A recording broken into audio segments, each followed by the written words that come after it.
তখন মনে হইলো যে না, আমার মেডিকেলে চান্স পাইতেই হবে। তো আল্লাহর কাছে অনেক কান্নাকাটি করলাম যে আল্লাহ প্লিজ তুমি আমাকে সাহায্য করো, আমার আম্মু আব্বুর এরকম অবস্থা, আমি এখন কি করবো। মেয়ে যখন বলে যে আব্বু আমি এরকমের চান্স পাইছি মেডিকেলে, তা আমি মানুষের সামনে খুব মানে চিল্লে বলছি আলহামদুলিল্লাহ। বাবার তো নাই, তারপরে অনেক চেষ্টা করে কি করে তারে পড়ালেখা ডাক্তারি পড়াইছে, চান্স পাইছে, আমরা অনেক খুশি। প্রাণের অন্তঃস্থল থেকে তার জন্য দোয়া করি, সেজন্য একজন ভালো ডাক্তার এবং ভালো মানুষ রূপে সমাজের সেবা করতে পারে। মাঝে মাঝে যখন আমি রাজশাহীতে ছিলাম এমনও শুনছি যে বাসায় রান্না করার মতো চাল নাই, আম্মুর ওষুধ কেনার মতো কোনো টাকা নাই। আমি তারপর কি করব, 3 বেলার খাবার 1 বেলা নিতাম।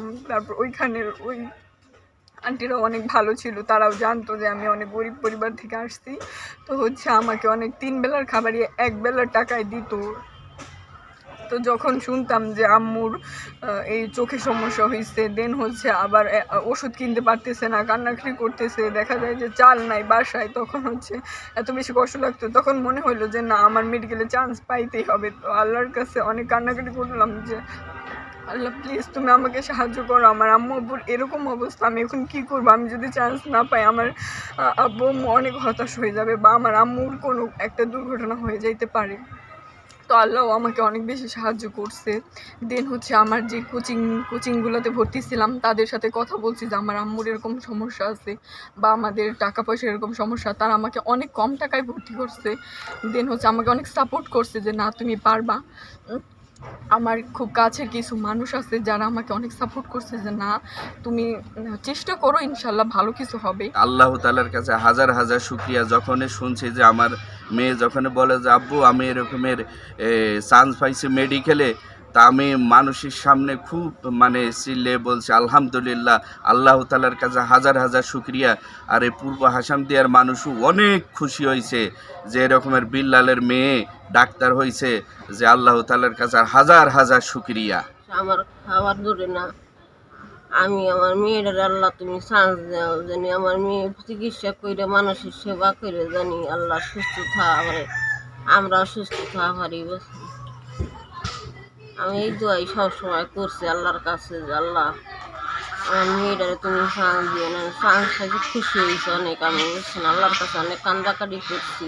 আমি এখন আমার মেয়েটারে ভর্তি করবো, সেই টাকা আমার কাছে নাই। আমি একজন অসুস্থ রুগী, আমি ওষুধ কিনে খাওয়া লাগে, আমার সপ্তাহে 1000-1500 টাকার ওষুধ লাগে। আমার এলো মেয়েটারে ভর্তি করবো কেমন, সেই টাকাটা আমার কাছে নাই। এনেছে তো বই করবো, কোনো কিছু নাই টাকা পয়সা। ম্যাজিক হার্বাল টুথপেস্ট দূর করে দুর্গন্ধ সৃষ্টিকারী দাঁতের সমস্যা। ইয়েস, দেখাও তোমার ম্যাজিক। আমাদের গ্রামের একজন দরিদ্র পরিবারের একটা মেয়ে ডাক্তারি চান্স পাইছে, এর জন্য আমরা খুব গ্রামবাসী আনন্দিত। ডাক্তারি চান্স পাইছে সেই শুনে আমরা খুব খুশি। তার বাবার তো নাই, তারপরে অনেক চেষ্টা করে কি করে তারে পড়ালেখা ডাক্তারি পড়াইছে, চান্স পাইছে, আমরা অনেক খুশি। ও জিপিএ 5 পেয়ে পাশ করেছে এবং অত্যন্ত মেধাবী ছাত্রী ছিল এবং খুব নর্মভদ্র, অত্যন্ত মানবীয় গুণাবলী সম্পন্ন। আমি এবং আমার পক্ষ থেকে, আমার স্কুলের পক্ষ থেকে এবং এলাকাবাসী অত্যন্ত গর্বিত। আমরা তাকে এ বিষয়ে প্রাণের অন্তঃস্থল থেকে তার জন্য দোয়া করি, সেজন্য একজন ভালো ডাক্তার এবং ভালো মানুষ রূপে সমাজের সেবা করতে পারে। পূর্ব হাসামদিয়া গ্রামের ইমা আক্তার, তিনি এবছর MBBS ভর্তি পরীক্ষায় ফরিদপুর মেডিকেলে পড়াশোনার সুযোগ পেয়েছে। আমরা এই খবরে অত্যন্ত আনন্দিত। আমরা জেনেছি এই শিক্ষার্থী দরিদ্র পরিবার থেকে উঠে এসেছে। আমরা চেষ্টা করব তার ভর্তি প্রক্রিয়ার সাথে যুক্ত হতে এবং পারিবারিক বা অন্যান্য প্রয়োজনে পড়াশোনার ক্ষেত্রে যদি কোনো প্রয়োজন হয়, আর্থিক সহায়তা থেকে শুরু করে যে কোনো সহায়তা, সেই ক্ষেত্রে আমাদের উপজেলা প্রশাসন ভাঙা তাদের সাথে সার্বক্ষণিকভাবে যোগাযোগ রাখবে।